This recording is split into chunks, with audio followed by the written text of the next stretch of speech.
स्वामींना प्रार्थना करायला. आणि स्वामींना त्याने एकच सांगितलं आहे की स्वामी मला जर जगवायचं असेल तर काहीतरी मार्ग द्या, आणि मला जर संपवूनच टाकायचं असेल तर मी संपवून टाकायला सुद्धा तयार आहे. मी एखाद्या रेल्वेच्या खाली मला झोपून दे, संपवून टाकेन मग माझं जीवन. आणि हे सर्व ते बोलत होते.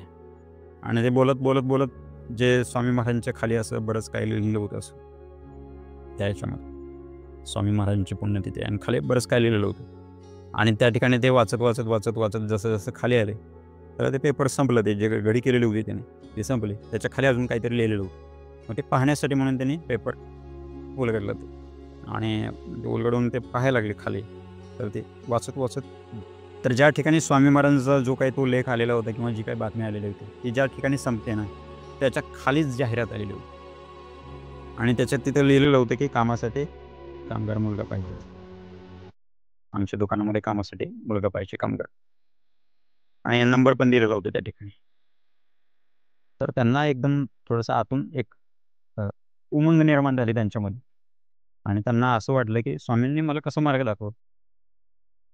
म्हणजे आता हे सगळं संपलेलं असताना स्वामी मला ह्या ठिकाणी दिसणं आणि मी ती जाहिरात वाचत वाचत खाली जाणं, त्याच्या खाली ती जाहिरात असणं, आणि त्या ठिकाणी मला ते नंबर भेटला मला हा.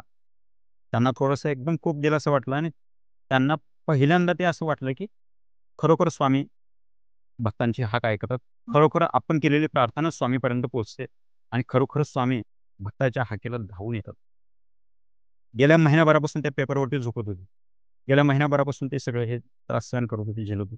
पण त्यांना त्या ह्याच्यामध्ये ती जाहिरात पण दिसली नाही आणि स्वामींचा फोटो पण दिसला नाही. आणि ज्यावेळेस त्याने ती जाहिरात वाचली, जाहिरातीच्या खाली फोन नंबर दिलेला होता, टेलिफोन नंबर. तर त्यांनी सर्व बघितलं. त्यांना एक आशेची किरण निर्माण झाली. त्यांना स्वामीवरती इतकं हे वाटायला लागलं की स्वामीने माझी एवढी तात्काळ हाक ऐकली. मी आता रडत होतो. आता मी स्वामी पुढे दावा करत होतो, स्वामींना प्रार्थना करत होतो, आणि स्वामीने मला अजून 1 मिनिट गेलेलं नाही तर मला मार्ग दाखवला स्वामी. मी जीवन संपवला निघालेलो माणूस, माझं काहीच शिल्लक राहिलं नव्हतं. आणि त्यांना एक आशा असं वाटायला लागली की त्या ठिकाणी जर आपल्याला काम भेटलं तर बरं होईल. आणि स्वामीने त्यांना खूप प्रार्थना केली. स्वामी म्हणजे काहीही करा मला, आता ही शेवटची माझी आशा आहे, आणि माझ्याकडे आता पैसे सुद्धा शिल्लक राहिले नाही. या ठिकाणी जाऊन परत या ठिकाणी यायचं आणि काय खायचं प्यायचं म्हणजे माझ्याकडे काही शिल्लक राहील. आता हे शेवटचंच ठिकाण आहे. त्यानंतर मी कुठे काम जरी मला भेटलं तर त्या ठिकाणी मी जाऊ शकणार.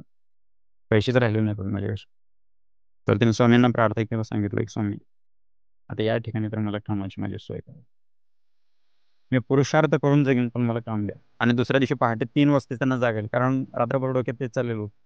3ला उठले ते, आणि काही गडबडीमध्ये जाऊन त्यांना वाटलं 5-6 वेळा असेल, आणि ते जाऊन ज्या ठिकाणी रेल्वे धुवायची त्या ठिकाणी जाऊन त्यांनी आंघोळ करून घेतली. आणि परत स्टेशनवरती येऊन बसले ते वाट बघत. आता दिवस निघेल तेव्हा दिवस निघेल. पण 3ला उठलेले होते आणि वाट बघत बसले ते बऱ्याच वेळ. 2 तास निघत गेले. आणि त्या 2 तासामध्ये त्यांनी स्वामींचं सतत नामस्मरण चालू होतं, स्वामींना सतत प्रार्थना चालू होती. आईने जे स्वामीबद्दल सांगितलेलं होतं, आई जे स्वामींची सेवा करायची घरात, आई जे स्वामींची भक्ती करायची घरात, ते सगळ्या गोष्टी त्यांना आठवायला लागल्या त्या 2 तासामध्ये. आणि ते 2 तास पहाटेच स्वामी कधी कुठल्या गोष्टी कशा रीतीने करून घेतात आपल्याला काहीही कळत. पहाटेचा जो मुहूर्त असतो, आज त्यांना हे दादांना कळालं की पहाटे 3 वाजता ब्रह्ममुहूर्त असतो. त्यावेळेस त्यांना माहिती नव्हतं. पण स्वामींनी त्यांना उठवलं 3 वाजता. आणि 3 वाजता ते अंघोळ वगैरे करून स्टेशनवरती येऊन बसले. स्वामींचा जो पेपरवरती फोटो होता, तो पेपरवरचा फोटो असा त्याने ठेवलाय भिंतीला टेकवून, आणि त्या ठिकाणी ते बसलेले. आणि बस स्वामींचं चाललेल्या आहेत आठवणी. आईनं जे काही सांगितलेलं आहे, आईने जे काय त्यांना शिकवलेलं होतं, सांगितलेलं होतं, आई जे स्वामींची सेवा करायच्या, भक्ती करायच्या, त्या सर्व गोष्टीचं चिंतन चालू आहे. एकंदरीत स्वामींचं चिंतन चालू आहे. कधी? ब्रह्ममुहूर्तावर स्वामींचं चिंतन. आणि ज्यावेळेस पहाट झाली, थोडंसं उजेड पडायला लागलं, त्यावेळेस ते तसे स्टेशनच्या बाहेर निघाले आणि कुठे जवळपास टेलिफोन आहे का फोन करण्यासाठी ते पाहायला लागले. आणि जसे दुकानं हळूहळू उघडायला लागले, 6-7 वाजले, आणि स्टेशनच्या बाहेर त्यांना एक एस-टी-डीचं दुकान दिसलं, शॉप दिसलं त्या ठिकाणी. वरती एस-टी-डी असलेली होती, एस-टी-डी एस आहे त्यावेळेस जी चालायची. आणि ते दुकान उघडायची वाट पाहत त्या ठिकाणी बसून राहिलेत. आणि पुढे अर्ध्या तासामध्ये ते दुकानचे जे मालक होते ते येऊन त्यांनी दुकान उघडलं. आणि सकाळी 7-7:30च्या वेळेला त्याने त्या नंबरवरती कॉल केला. आणि आईकडून त्यांना जे संस्कार भेटलेले होते ते इतके म्हणजे असे झालेले होते की, आणि ज्यावेळेस त्यांच्या आई होत्या, त्यांच्या आईकडून त्यांना असे संस्कार भेटलेले होते की आईंचं असं होतं की ज्यावेळेस कुणी पण घरी यायचे त्यांचे, अगदी कुणी नातेवाईक असू द्या, कुणी असो, घरी आले की ते पहिल्यांदा हात जोडून त्यांना श्री स्वामी समर्थ म्हणायचं. आणि परत ते जायला लागले की त्यांना पाठवताना परत ते श्री स्वामी समर्थ. आपण काय म्हणतो, हाय हॅलो करतो आपण. तर ते श्री स्वामी समर्थ म्हणायचे त्यांना. आणि या सर्व गोष्टी हे पाहायचे. हे काही लोक होते की ते हसायचे त्यांच्यावरती. ते श्री स्वामी समर्थ काय म्हणतात ते. काही लोकांनी त्यांना असं पण विचारलं होतं डायरेक्टली, की तुम्ही प्रत्येक वेळेस आम्हाला श्री स्वामी समर्थ काय म्हणता, जाताना पण येताना पण. ज्यावेळेस दादांनी त्या नंबरवरती फोन लावला, कॉल केल्यानंतर पलीकडून एका काकाने फोन उचलला. फोन उचलल्यानंतर आपसूक, नैसर्गिक, मनात नाही काय त्यांच्या ध्यानात नाही, आणि दादाच्या मुखातून श्री स्वामी समर्थ बाहेर निघाले.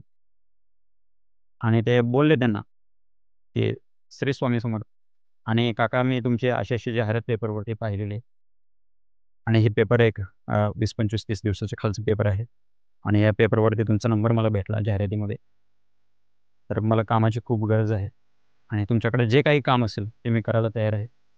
आणि तुमच्याकडे जर काम असेल तर मला सांगा, मी देतो तुमच्याकडे. मला कामाची खूप गरज, आणि माझी तुम्हाला खूप कळकळीची विनंती आहे. जर नसेल तरीसुद्धा मला पगार तुम्ही कमी दिलात तरीसुद्धा चालेल, पण मला तुम्ही तुमच्या दुकानामध्ये कामाला ठेवा. आणि पलीकडून जे काका बोलत होते, त्यांना पहिल्याच क्षणाला असं झालं, की एक लहान मुलगा आपल्याला फोन करतो आणि श्री स्वामी समर्थ म्हणायला लागला. आणि त्या काकाने त्यांना सांगितलं, की बाळा तू पिंपरी चिंचवडची बस धर, पुणे स्टेशनच्या बाहेर बस लागतात. त्या ठिकाणातून तू बस धरून पिंपरी चिंचवडला येऊन पोहोच. मी त्या ठिकाणी तुला, ज्या ठिकाणी बस थांबते पुणे स्टेशन, त्या ठिकाणी मी तुला न्यायला येतात. दुसरी इकडे तिकडे कुठेही जाऊ नकोस. ते म्हटलं ठीक आहे काका, मी येतो. आणि हे ताबडतोब त्या ठिकाणी जाऊन, ज्या ठिकाणी बस लागत होत्या त्या ठिकाणी जाऊन त्यांची ती फाटकी पिशवी वगैरे जे काही होतं त्यांचं साहित्य ते सगळं घेतलं त्यांनी सोबत. आणि काम भेटलंय मला हे, त्याचा त्यांना एक आतून आनंद होता. आणि ते बसमध्ये बसले, आणि बसल्यानंतर त्यांनी कंडक्टरना सांगितलं, की मला या ठिकाणी उतरायचं आहे काका, आणि हा स्टॉप आल्यानंतर मला तुम्ही सांगा. ते म्हणले ठीक आहे बाळा, माझ्या शेजारीच बस आहे याच ठिकाणी. आणि ते बसले त्या ठिकाणी, आणि जसं तो स्टॉप आला तसं त्याने, त्या कंडक्टरने त्यांना सांगितलं, की बाळा हा तुझा स्टॉप आहे, इथं उतर. पिशवी घेतली आपली त्याने फाटकी, आणि ते बाहेर उतरलेत. ते काका त्या ठिकाणी येऊन थांबलेले होते, आणि ते बघत होते, की वाट पाहत होते. ते पण बऱ्याच वेळापासून वाट पाहत होते ते बस येण्याची. आणि ते काका ज्यावेळेस तो मुलगा बसमधून उतरला, ते काकाने पाहिलं, आणि त्यांना थोडा वेळ असं वाटलं, की कदाचित हाच असू शकतो. पण त्यांना असं वाटलं, की कोणी दुसरा असेल, दुसरा पण असू शकतो मध्ये. ते पाहत बाजूला थांबलेले आहेत, आणि बसमधून जे लोक होते ते सर्व उतरले खाली. मध्ये कोणी येईना. काकांना पक्की खात्री झाली, की हाच मुलगा असेल. आणि दादा बसमधून उतरले, आणि ते बाहेर येऊन उभा राहून ते इकडं तिकडं पाहायला लागले, की मला जे न्याहायला काका येणार आहेत ते कुठून येतात म्हणून ते इकडं तिकडं पाहत त्या ठिकाणी थांबले. आणि ते काका त्यांच्या पाठीमागे थांबलेले होते. ते थोडंसं जवळ आले, आणि त्यांच्या पाठीवरती त्यांनी हात मारला, आणि दादांनी फिरून त्यांच्याकडे पाहिलं. ते म्हटले बाळा तूच फोन केला होतास का मला? ते म्हटले हो काका. ठीक आहे चल म्हटलं माझ्यासोबत. आणि त्यांची एम-ए-टी, त्यावेळेस एम-ए-टी होत्या गाड्या, आणि त्यांची एम-ए-टी त्यांनी पुढे उभे केलेली होती. त्याने त्याला बसवलं गाडीवर. ते डायरेक्ट त्यांना घेऊन निघाले. ते सरळ ते त्यांच्या घरी घेऊन गेले त्यांना.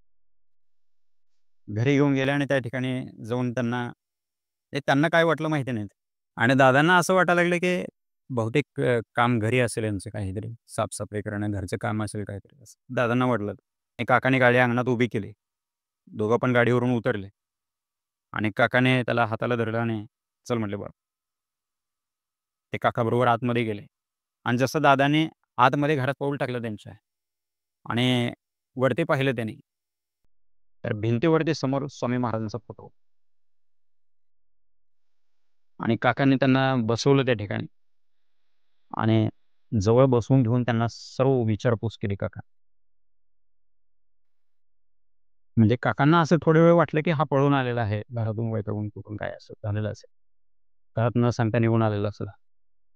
तर काकाने त्यांना सर्व गोष्टी विचारून घेतल्या, आणि दादांची पूर्ण कहाणी ऐकल्यानंतर त्या काकांच्या डोळ्यामधून अश्रू व्हायला लागले. आणि काका म्हणाले, की बाळा आता चिंता करू नकोस, तू तुझ्या हक्काच्या घरी आलेला आहेस. मला एक मुलगा आहे, मला 2 मुली आहेत. मुली तुझ्याच वयाच्या आहेत, छोट्या तुझ्याच ह्याच्या आहेत. माझा मुलगा तुझ्यापेक्षा थोडासा मोठा आहे, तो कॉलेजला जातो. आजपासून तू माझा लहान मुलगा, आणि यापुढे चिंता करू नको तू अजिबात. तुला कामाला वगैरे काहीही जाण्याची गरज नाही, आणि तू आयुष्यभर माझ्याकडे राहा. तुझं शिक्षण पूर्ण करून घे, आणि तुझे जे काही स्वप्न आहेत ते स्वप्न पूर्ण करून घे. तुला कुठेही कामाला जायची गरज नाही, काय नाही. तू माझा लहान मुलगा आहेस म्हणून मी तुझा सांभाळ करतो. आणि त्यांच्या त्या गोष्टी ऐकून दादांच्या डोळ्यामध्ये पाणी यायला लागले. आणि तेवढ्यात त्या काकांच्या ज्या पत्नी होत्या त्या ठिकाणी आल्या आणि त्याने बघितलं बाहेर कोण चर्चा करायला कोण बोलायला लागलेत म्हणून. येऊन ते बाहेर पाहते तर काका एका गरीब अंगावरती कपडे फाटलेले आहेत, घाण झालेले कपडे अंगावरती मळते आणि त्या खुर्चीच्या शेजारी एक खाडगी पिशवी ठेवलेली आहे आणि अशा मुलाबरोबर हे बोलत बसले आणि त्याला घरात घेऊन आले ते आतमध्ये.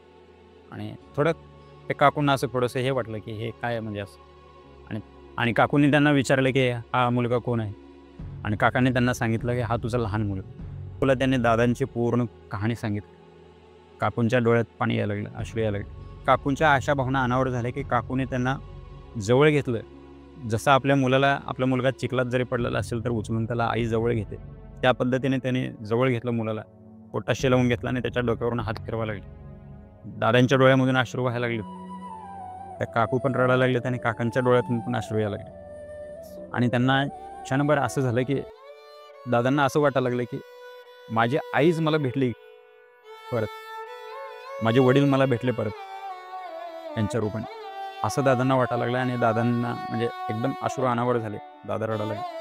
आणि त्यावेळेस काकूने त्यांना सांगितलं की बाळा, याच्या पुढे अजिबात काहीही विचार करायचा नाही. या ठिकाणी निवांत राहतो, तुझं पूर्ण शिक्षण पूर्ण करून घे, तुझे जे स्वप्न आहे ते पूर्ण करू.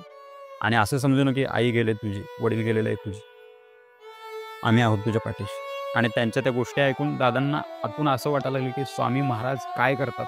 आणि ह्या सर्व गोष्टी ऐकून काकूंचं प्रेम पाहून दादांना असं झालं त्यावेळेस त्यांच्या भावना एकदम अनावर झाल्या.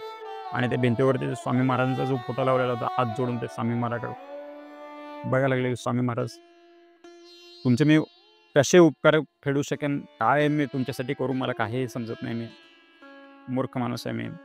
त्यांना म्हणजे काही असे शब्द त्यांचे हे झाले, कुंडले शब्द, त्यांना बोलताच येईना काय. आणि ते स्वामी महाराजांकडे हात जोडून पाहून रडायला लागले. आणि त्यावेळेस काकांनी त्यांना जवळ घेतलं आणि सांगितलं की बाळा, चिंता करू नको, स्वामींनीच तुझी आमची भेट घडवून दिलेली. आणि त्यावेळेस दादांना आतून इतका भयंकर विश्वास निर्माण झाला की खरोखर स्वामी काय करतात. स्वामीने काम दिलं नाही, स्वामीने त्यांना जीवनाचा आधार दिला, स्वामींनी त्यांना पोट भरण्याचं साधन दिलं, स्वामींनी त्यांचं आयुष्य घडवण्याची जागा हे करून दिली. स्वामीने त्यांना काम देणारा माणूस शोधून दिला नाही, स्वामीने त्यांचं जीवनाचं काम बनवून टाकेल अशा व्यक्तीशी गाठ घालून दिली. आणि ज्या व्यक्तीशी गाठ घालून दिली ते पण स्वामी भक्त, स्वामी परिवार, स्वामींची सेवा करणारे. आणि जुना फोटो असा एक भिंतीला लावलेला होता. आणि निस्सीम स्वामी भक्त दोघेही, त्यांच्या लहान मुलीसुद्धा आणि त्यांचा मोठा मुलगासुद्धा स्वामींची खूप भक्ती करायची. त्यांच्या घरामध्ये एक स्वामींची छोटीशी मूर्ती होती, ते स्वामींची दररोज आरती करायची, पूजा करायची, दररोज स्वामींचा जप करायचे. आणि सगळ्यात महत्त्वाची गोष्ट म्हणजे त्यांची वर्षभरापासून जी स्वामी पूजा बंद पडलेली होती, स्वामींची भक्ती बंद पडलेली होती, स्वामींचं नामस्मरण बंद पडलेलं, हे पूर्ववत सुरू होणार ह्याचा एक त्यांना आतून आनंद व्हायला लागला दादांना. आणि ह्या सर्व गोष्टी अशा प्रकारे होत होत 2-4 दिवस निघून गेले. आणि दादांना असं वाटायला लागलं की आतून मला काहीतरी काम करायला पाहिजे, मला असं यांच्या परिवारामध्ये आपण यांच्यावरती ओझं टाकणं योग्य नाही, आपले स्वामी भक्त आहेत त्यांच्यावरती ओझं टाकणं योग्य नाही. आणि एका दिवशी दादांनी काकांना सांगितलं की काका, माझी एक तुम्हाला विनंती आहे की मला तुमच्यावरती ओझं टाकायचं नाही. आणि मलाही असं वाटू नये की मी बसून खातो या ठिकाणी, मला सुद्धा माझ्या परिस्थितीची जाणीव प्रत्येक वेळेस होत राहायला पाहिजे. याच्यासाठी मला काम द्या तुमच्या दुकानावर. मी 4 तास तर किंवा मी येऊन त्या ठिकाणी, मला ज्यावेळेस शाळा माझी संपेल, कॉलेज माझं संपेल, त्यावेळेस मी त्या ठिकाणी येऊन जे काय काम असेल ते करेन. रात्री 10 वाजेपर्यंत सुरू आहे ना, तर मी 4-5 वाजल्यापासून येऊन 10 वाजेपर्यंत करेन, मदत करेन तुम्हाला. मला जर कामावर ठेवून घेत नसेल तर हरकत नाही, पण मदत म्हणून येतो त्यातून. मग त्यावेळेस हे दादांचे विचार ऐकून एवढ्या लहान वयामध्ये मुलगा एवढा कृतज्ञ आणि एवढा उपकाराची जाणीव ठेवणारा, एवढा विचार करून वागणारा मुलगा, हे पाहिल्यानंतर काकांना पण थोडं हे वाटलं. आणि काका म्हणलं की ठीक आहे, तुला जसं वेळ असेल त्या पद्धतीनं तू येऊन आम्हाला मदत कर जा, पण अभ्यासाकडे लक्ष दे, तुझा अभ्यास व्यवस्थित कर. पुढं दादा कॉलेजला पण जायला गेले काय. आणि पुढं दादांचं कॉलेजचं शिक्षण सुरू झालं. आणि उरलेल्या वेळेमध्ये ते येऊन काकांना दुकानामध्ये जाऊन मदत करायची अशा प्रकारे. आणि त्या परिवारातील प्रत्येक व्यक्तीने त्यांना इतकं प्रेम दिलं, काकूकडून, काकूंच्या मुलाकडून इतकं प्रेम त्यांना भेटलं.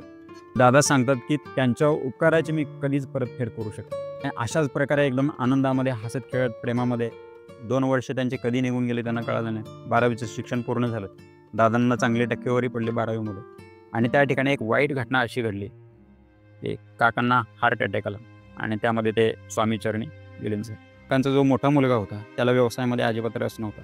त्याला गव्हर्नमेंट जॉब वगैरे करायचं होतं आणि त्या पद्धतीनं तो प्रयत्न करत होता. आणि पुढे काका गेल्यानंतर काकांचं जे कपड्याचं दुकान होतं ते कोण चालवणार, असे प्रश्न निर्माण व्हायला लागले आणि त्यामध्ये ते दुकान बंद पडण्याच्या स्थितीमध्ये येऊन पोचलं. काकांच्या ज्या 2 मुली होत्या त्या पण लग्नाला आलेल्या होत्या. अशा ह्या सर्व परिस्थितीमध्ये दुकान बंद पडलेलं असताना कुठून इन्कम नाही, काही नाही आणि काकांच्या मोठ्या मुलाला पण अजून जॉब नाही कुठं. आणि अशा कंडिशनमध्ये आपण ह्या परिवारावरती भार टाकणं चुकीचं आहे. म्हणून एका दिवशी दादांनी काकूंना सांगितलं की काकू, मी आता या ठिकाणी राहू शकणार नाही तुमच्या घरावर. सगळं हे असं झालेलं असताना मी माझा भार परत तुम्हाला टाकणं योग्य नाही माझ्यासाठी. आणि मी आता कुठेही बाहेर जातो आणि जिथे कुठे जॉब भेटेल त्या ठिकाणी जाऊन जॉब करून मी माझं जीवनाचं हे करेन आणि अधूनमधून तुम्हाला भेटायला येत आहे. मी आता याच्यापुढे तुमच्यावरती भार टाकू शकतो. आणि दादांच्या ह्या गोष्टी ऐकल्यानंतर आपल्या पोटचा मुलगा आपल्याला सोडून जायल्यानंतर जसं दुःख होतं, आईचं कंठ दाटून येतो, आईला ऊर भरून येत यायचं. तुमची अगदी तशी अवस्था झाली आणि काकू रडायला लागल्या, कंठ दाटून आलं त्यांचं काय. आणि काकू म्हणायला लागले की अशा वेळेमध्ये तू पण आम्हाला सोडून जायची भाषा बोलतेस, तू पण आम्हाला सोडून द्यायला निघालस. तर त्यांनी काकूंना समजावलं आणि मी कुठेही चाललेलं नाही, फक्त मला तुम्हाला भार टाकायचं नाही याच्यापुढे. आणि मी जाऊन काम शोधतो एका ठिकाणी आणि मी जाऊन कुठेतरी जॉब बघेन आणि त्या ठिकाणी मी माझं थोडंसं हे करेन आणि अधूनमधून मी येत राहणार आहे तुमच्याकडं. तुम्ही मला मी चाललोय सोडून असं समजू नका. आणि त्यानंतर त्याने निरोप घेतला त्यांचा आणि ते भोसरी MIDCमध्ये एका ठिकाणी कामावरती लागले. त्या ठिकाणी त्यांना एक चांगलं काम भेटलं आणि चांगली पोस्ट पण त्यांना त्यावेळेस त्या ठिकाणी भेटली. पुढे 2-3 महिन्यामध्ये त्यांचं काम वगैरे बघून आणि त्यांची स्थिती बघून, त्यांच्या सर्व गोष्टी पाहून कंपनीच्या मॅनेजरने त्यांना ऑफिसमध्ये एक चांगलं काम दिलं त्यांनी. अशा प्रकारे त्यांचं जीवन सुरळीत झालं. आणि दादा त्यांची अर्धी पेमेंट प्रत्येक महिन्याला अर्धी पेमेंट त्याच्या हातामध्ये नेऊन द्यायची. प्रत्येक महिन्याला जायचे ते काकूंना भेटायचे आणि अर्धी पेमेंट त्यांच्या हातामध्ये देऊन यायची. अशा प्रकारे ते चालू राहिलं बरेच दिवस. आणि दादाने तोपर्यंत त्यांना मदत केली जोपर्यंत काकांच्या मोठ्या मुलाला बाहेर जॉब भेटला नाही तोपर्यंत त्यांना मदत केली. आणि ज्यावेळेस काकांच्या मुलींचं लग्न ठरलं त्यावेळेस दादाने आजपर्यंत जेवढी सेव्हिंग केलेली होती ती सगळी सेव्हिंग आणून त्यांनी ते लग्नामध्ये खर्च केली. त्यांनी कारण दादांचं पुढं व्यवस्थित सुरू झालं आणि ते जॉब करत करत नंतर त्यांनी ती कंपनी बदलली. नंतर त्यांना चाकणमध्ये एका ठिकाणी चांगल्या जॉबचं ऑफर आली, त्या ठिकाणी ते शिफ्ट झाले आणि त्यावेळेसपासून ते चाकणमध्येच आहेत. आणि काकाच्या मुलाने, काकाच्या मुलींनी आणि काकूंनी मिळून त्यांचं लग्न लावलं. एका अनाथ मुलीबरोबर त्यांनी लग्न करून घेतलं त्या ठिकाणी. अशा प्रकारे त्यांचं लग्न झालं, त्यांच्या जीवनाची घडी बसली, त्या संसाराला सुरुवात झाली आणि आज ते अत्यंत आनंदाने राहत आहेत. आज ते अत्यंत सुखाने, समाधानाने जीवन जगत आहेत. प्रत्येक महिन्याला ते काकूंना भेटायला जातात, पती पत्नी दोघंही. यांना 2 मुलं आहेत आणि आज पण काकांच्या ज्या 2 मुली आहेत, रक्षाबंधन अजून 10 दिवसावरती आहे म्हणताना ते फोनवरती फोन करत असतात त्यांना. सख्या भावाला ते फोन करत नाहीत पण यांना फोन येतात त्यांचे आणि हे त्यांना सांगतात की आवर्जून तुम्हाला यायचं आहे. आणि दादा प्रत्येक वर्षी राखी पौर्णिमेला त्यांच्याकडे आवर्जून जातात, दीपावलीला, भाऊबीजेला त्यांच्याकडे आवर्जून जातात. अशा प्रकारे एका रस्त्यावर पडलेल्या माणसाचं जीवन, एका निराश्रित निराधार व्यक्तीचं जीवन, ज्याला कोणाचाच आधार शिल्लक राहिलेला नाही, जो आत्महत्या करायला निघालेला होता, ज्याला जीवन आता संपवून टाकावं वाटत होतं, अशा माणसाचं जीवन स्वामींनी स्वर्गासारखं बनवून टाकलं. तर यालाच म्हणतात रंकातून राव बनवून. तर यालाच म्हणतात स्वामींची कृपा, यालाच म्हणतात स्वामींची दया, यालाच म्हणतात स्वामींचं प्रेम, यालाच म्हणतात स्वामींची करुणा, यालाच म्हणतात स्वामींचं उदार हृदय. आईचं जेवढं हृदय आहे ना, अशा 1000 आईंचं हृदय एकत्र केल्यानंतर जे हृदय बनतं ते हृदय स्वामींचं हृदय. तर असे स्वामी आपल्याला गुरु म्हणून भेटलेले असताना, असे स्वामी आपल्याला आई म्हणून भेटलेले असताना आपल्याला इतरत्र कुठेही हात पसरण्याची गरज नाही, इतर ठिकाणी कुठेही आपल्याला डोकं बडवत फिरण्याची गरज नाही. तर दादाने हा त्यांचा अनुभव ज्यावेळेस पाठवलेला होता, तो अनुभव वाचत असताना मलासुद्धा असं क्षणभर असं वाटतं की आपण धन्य झालो. असे स्वामी भक्त आपल्याला भेटत आहेत, अशा स्वामी भक्तांचे अनुभव आपल्यापुढे येत आहेत, त्यांच्या दिव्य अनुभूती ज्या आहेत स्वामी भक्तीच्या त्या आपल्यापुढं येत आहेत. ह्या सर्व गोष्टी ऐकल्यानंतर आपल्यातली सुद्धा चेतना जागृत होते, आपल्यातली सुद्धा भक्ती, आपल्यातली श्रद्धा, आपल्यातले भाव जागृत होतात, भाव शुद्ध होतात. हे स्वामी आपल्या केवळ पाठीशीच नाही, आपल्या मागे पुढे चारी बाजूनी आपल्या उभा राहून स्वामी आपलं कसं संरक्षण करतात, आपल्याला कसं सांभाळत असतात, प्रत्येक परिस्थितीतून आपल्याला ते कशाप्रकारे बाहेर काढतात, हे याचं एक सुंदर उदाहरण आहे. आणि सर्वांना मला एक गोष्ट अशी सांगावी वाटते की ज्यावेळेस आपण स्वामी भक्तीला सुरुवात करतो त्यावेळेस आपल्या जीवनामध्ये खूप दुःख यायला लागतात आणि आपल्याला असं वाटते की स्वामी भक्ती सुरू केल्यानंतर आपल्या जीवनामध्ये खूपच संकटे यायला लागले, खूप त्रास वाढायला लागले, खूप समस्या यायला लागले. असं नाही आहे ते. ज्यावेळेस तुम्ही स्वामींची भक्ती सुरू करताय त्यावेळेस तुम्हाला काय द्यायचं आहे, जे सुख द्यायचं आहे तुम्हाला, जी समृद्धी द्यायची आहे तुम्हाला, सुंदर जीवन द्यायचं आहे तुम्हाला, त्या जीवनामध्ये परत कुठलाही कचरा येता कामा नये. त्या जीवनामध्ये परत कसलाही ताणतणाव असता कामा नये. त्या जीवनामध्ये कसलीही अशांती असता कामा नये. स्वामी त्या सर्व गोष्टी देण्याच्या अगोदर तुमच्या प्रारब्धाचे जेवढे काही दोष आहेत, पूर्वजन्मीचे जे आपले कर्म आहेत, ते सर्व दुष्कर्म, ते सर्व पाप, ते सर्व शोक ताप, आपले जे कर्म आहेत, जे संचित आहे आपलं, ते सगळं धुवून टाकतात स्वामी. आणि ज्यावेळेस मग तुमच्या सुखाला सुरुवात होते, मग त्या सुखाचा कुठेही अंत नसतो. तुमच्या जीवनामध्ये परत दुःख, संकट, समस्या राहत नाहीत. तर ही गोष्ट आपण समजून घेणं खूप गरजेचं आहे. आणि दादाच्या या स्वामी अनुभवातून जसं मला 4 गोष्टी शिकायला भेटल्या, जशा 4 गोष्टी मला क्लिक झाल्या, त्या पद्धतीनं तुम्हाला तुमच्या मतीनुसार तुम्हाला त्यातून काहीतरी अजून वेगळे शिकायला भेटू शकतं. त्यातून आणखी काहीतरी वेगळं तुम्हाला समजू शकतं, आणखी काहीतरी वेगळं तुमच्या लक्षात येऊ शकतं. तर त्या सर्व गोष्टी आपल्याला पकडायच्या आहेत.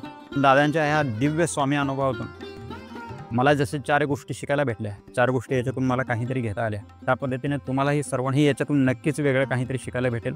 आणि याच्यातून सर्वांना स्वामी भक्तीची, स्वामींची उपासना करण्याची, स्वामीची साधना करण्याची एक दिव्य प्रेरणा सर्वांना निश्चित भेटेल.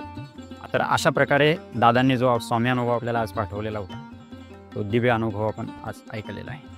तर आज आपण दादांचा जो स्वामी अनुभव ऐकला, तर या याच्यामधून आपल्याला बऱ्याच काही गोष्टी शिकायला भेटल्या. तर या आपल्या स्वामी भक्त दादांचा हा दिव्य स्वामी अनुभव श्रावणामध्ये अनेक स्वामी भक्तांना ऐकायला भेटावा, म्हणून जास्तीत जास्त स्वामी भक्तांपर्यंत हा अनुभव नक्की पाठवा आणि श्रावणातही स्वामी सेवा नक्की करा. श्री स्वामी समर्थ. श्री स्वामी समर्थ.